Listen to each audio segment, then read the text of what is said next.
Bunları edərək evladlarınızı mövsümi xəstəliklərdən qoruyun. Belə ki, bir profilaktik peyvənd təqviminə baxın. Əgər tam deyilsə, uşağınızın tez-tez xəstələnmə ehtimalı artır.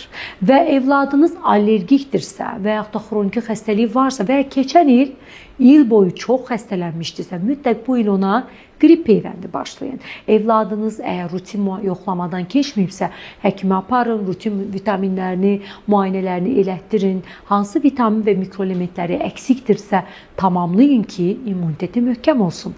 Xüsusilə də mikroelementlərdən dəmir və sink, eyni zamanda D vitamini əksikliyi uşaqların immun sisteminin ciddi şəkildə azalmasına səbəb olur. Və bundan başqa evladınız mövsümi xəstəliklərə tutulmasın deyə onları faydalı qidalandırın.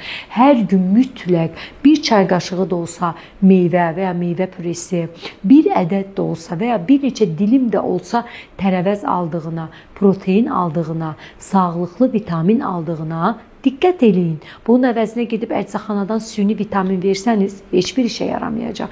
Odur ki, sağlam qidalanma ən yaxşı dərmandan 1000 dəfə yaxşıdır. Bundan başqa evladınız xəstələnməsi istəyirsinizsə, yuxu rejiminə diqqət edin.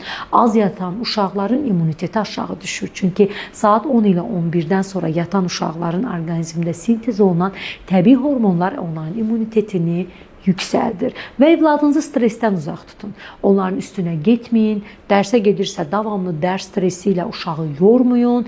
Evdədirsə də bütün günü tərpənmə, oturma, durma deyə baskı etməyin. Yemək yemə prosesinə uşağı məcbur etməyin ki, bu şeylər hamısı uşaq orqanizmi üçün bir stressdir və uşağın immunitetini azaldır. Sonra da bu uşaq niyə çox xəstələnir deyə düşünmək zorunda qalmayasınız.